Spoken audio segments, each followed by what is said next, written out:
In a way, Jen Budenz lies with him, her right hand resting on their infant, with a gaze fixed on a framed photo of Maj. Andrew Budenz in a sharp Marine Corps uniform.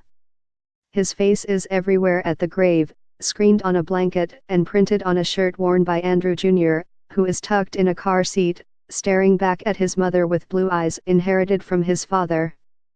Andrew Sr. had been dead for 8 months in 2014, yet Jen and her son visited daily.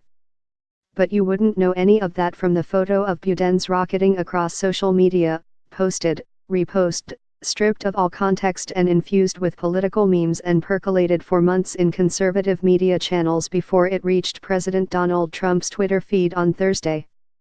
So beautiful. Show this picture to the NFL players who still kneel.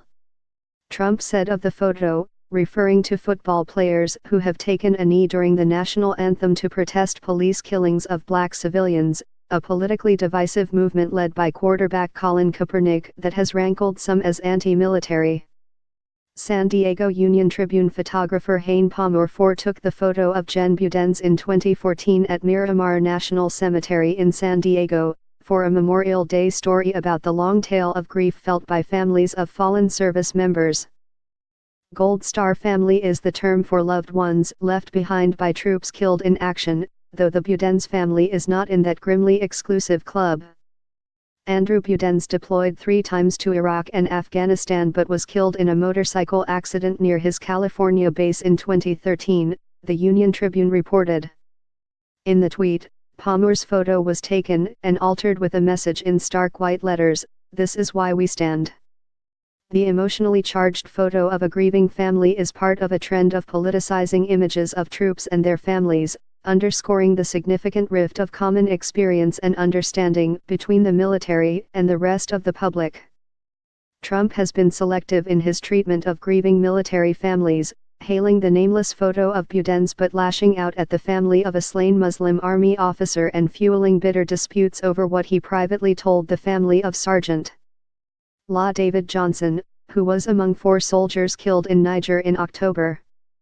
Jen Budenz has company in Shauna Arikega, whose husband, Army Sergeant First Class Ofran Arikega, died on a mission with 5 others in Afghanistan in March 2011. It was his 4th deployment. Their story was later profiled in the Washington Post. Arikega said images of her husband's funeral, taken by Post photographer Catherine Frey, have also spiraled across the internet and appropriated in similar ways since last year. A pattern emerges, she said. When Trump and other politicians and commentators denounce the NFL protests as disrespectful to troops, a photo of her at her late husband's casket, her hand on top of his folded hands in crisp white dress gloves, returns as a divisive meme. I understand why people are kneeling, and I understand why people are upset by that, she said. However, her husband was a Cuban immigrant, and the idea his image has been used in an effort to stifle speech has unsettled her.